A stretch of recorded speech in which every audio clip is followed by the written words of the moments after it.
Il y a de grandes chances que beaucoup d'entre vous en ont entendu parler sans savoir de quoi il s'agit réellement. Ou alors vous avez sûrement dû regarder le premier épisode pour finir par perdre le fil. C'est pourquoi aujourd'hui j'ai décidé de parler de cette petite pépite d'Ankama Animation, un animé racontant l'histoire du conte Lance-Dur. Une belle histoire, très poétique, racontant la fin de vie du grand guerrier qu'il a été, un guerrier qui a vécu une tonne d'aventures avec ses compagnons d'armes mais qui désormais, arrivé à un âge avancé et rongé par la maladie, perd petit à petit goût à la vie. Je vais être tout à fait franc avec vous, j'y croyais vraiment moyen en cette série. Et pourtant, c'est bien elle qui a réussi à me mettre les larmes aux yeux. Le message m'a touché à tel point que je voulais absolument partager ça avec vous dans une courte et belle vidéo racontant l'histoire magnifique du conte Lance-Dur. Aussi m'en voulez pas, du spoil il y en aura. Si vous voulez pas que je vous gâche la série, je vous invite à foncer tout regarder dès maintenant sur ADN avant de visionner cette vidéo, histoire de voir si vous avez vécu et lu la série telle que je l'ai ressentie. Et vous inquiétez pas, la diffusion est gratuite, je vous mets le lien en description. Allez, traînons pas plus, c'est parti pour cette vidéo sur l'histoire du conte Lance-Dur.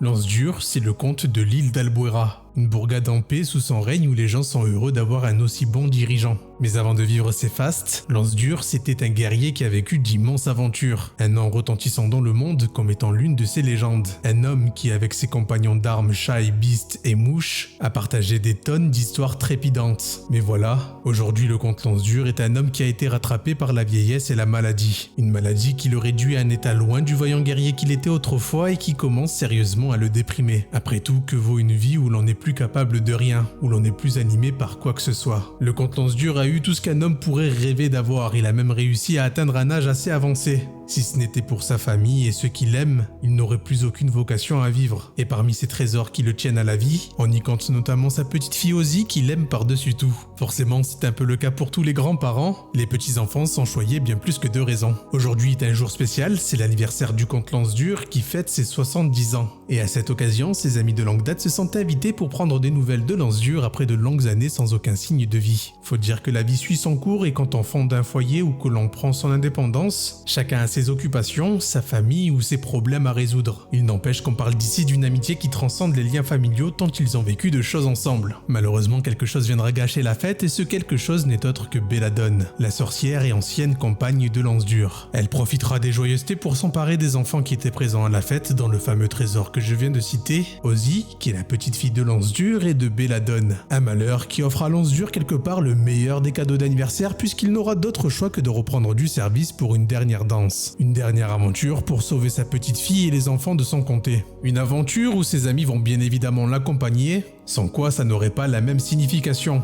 Lui qui a tout vécu avec Mouche, Beast et Shai, il prendra la route avec ses amis pour sauver les enfants. Et bien entendu, Agar, le père d'Ozzy, sera lui aussi de la partie malgré son manque d'expérience. Direction l'île d'Ereboria, une île maudite, sombre et mystérieuse qui semble partager un lien fort avec la mort. Les créatures qui la peuplent semblent stasifier au vu de la couleur violette qu'elles revêtent, bien qu'à ce jour, même avec le webtoon sur Momor, on n'ait pas forcément d'explication concrète. Et il est fort à penser qu'il nous faudra attendre la saison 4 pour comprendre ce qu'il s'est passé, car tout au long de leur aventure, c'est un monde très dangereux qu'ils semblent arpenter, bien que je le conçois. C'est Belladone qui met volontairement des ennemis dans les pattes de Lance-Dur et sa bande. Et franchement, que dire de cette bande? Malgré leur âge, ils ont une expérience hors du commun et surtout une force insoupçonnable. Une confiance en eux totale qui m'ont souvent mis un petit sourire du coin des lèvres tant ça me régale de voir des héros âgés avec un flow aussi incroyable. Par exemple, quand Lance-Dur tire le bateau de la force de ses bras, même s'il se dope avec des fortifiants, j'aimerais beaucoup pouvoir faire ça ne serait-ce qu'aujourd'hui du haut de mes 32 ans. Même avec des pilules dopantes, pas sûr que ce soit vraiment concluant. En fait, c'est simple, tout du long de la série, je m'identifiais bien plus à Agar, qui était ébahi devant les exploits des vieux amis de Lance-Dur et de son père. D'ailleurs, en parlant des amis de Lance-Dur, c'était vraiment beau de voir mis en scène l'amour de Beast et Mouche, qui malgré l'âge n'a l'air d'avoir rien perdu de la passion des premiers jours. Un amour et une confiance dus aux nombreuses années passées ensemble, un amour pur et beau qui n'a pas été altéré par le temps. Un amour tout simplement magnifique. Shai quant à lui a ce rôle de l'ami charrieur qui saura trouver les mots juste au bon moment pour faire ressaisir ses amis et les faire sortir d'affaire.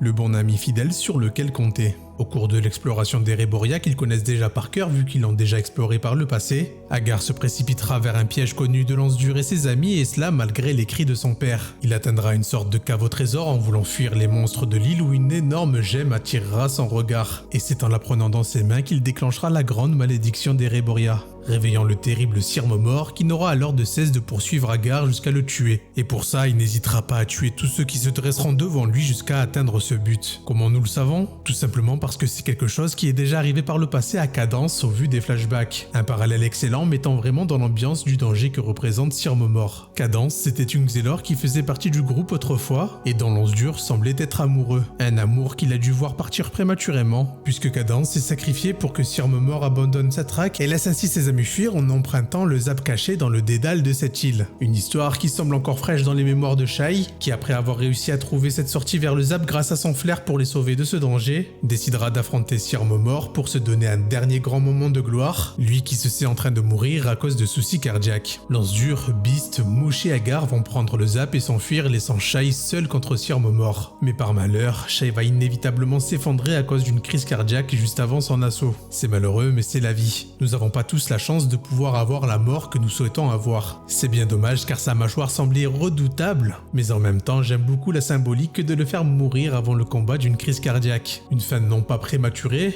mais dans son ambition de faire gagner du temps, elle a été légèrement précoce. Et c'est pas fini. Sir Momor semble incarner une mort inévitable que les amis de Lance-Dure et Lance-Dure lui-même doivent affronter pour perdre quoi qu'il en soit. Un sentiment qu'on ressent fortement quand même Beast, avec sa puissance, n'arrive pas à tenir face à ce monstre. Un moment poignant où son mari Mouche préférera se jeter du haut de la colline pour rejoindre sa femme, plutôt que de continuer à vivre une vie futile sans celle avec qui il a tout partagé, tout vécu, tout aimé.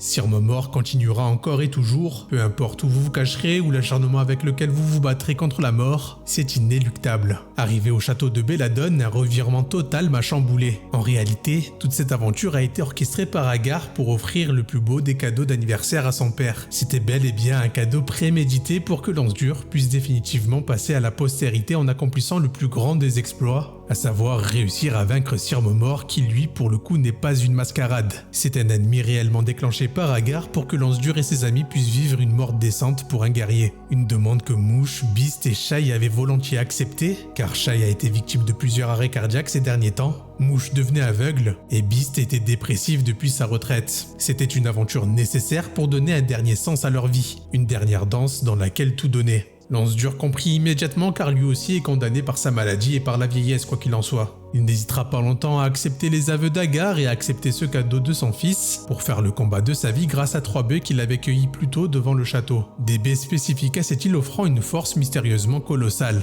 Un combat dans Ankama le secret s'offre alors à nous entre Sir Momor et Lance-Dure. Un combat qui me fait me rappeler combien j'aime les animateurs qui travaillent sur les projets d'animation Ankama. Je tire mon chapeau spécialement à Malek, par cette série t'est entrée dans mon cœur, tout comme Todd l'est déjà depuis belle lurette grâce à l'écriture de ces belles histoires. Sans oublier le maestro Peach derrière les musiques qui font chaque fois mouche, sans mauvais jeu de mots avec le personnage. C'est un ultime combat de grande beauté auquel on assistera qui s'achèvera par la victoire de Lance-Dure au prix de sa vie. Un combat qui permet de venger son ami Cadance et définitivement rentrer dans la légende comme l'un des plus grands guerriers de ce monde sous les yeux émerveillés d'Ozzy et la douceur du regard de son fils Agar et son ex-compagne Belladone. Un message sublime pour tout le monde. Même en ayant perdu des êtres chers, vos accomplissements sont loin d'être futiles. Elles laisseront leurs traces pour germer et faire grandir une nouvelle génération inspirée de la vie que vous avez eue. Alors rêvez et continuez d'y croire. Votre histoire ne se terminera que lorsque vous aurez rendu votre dernier souffle.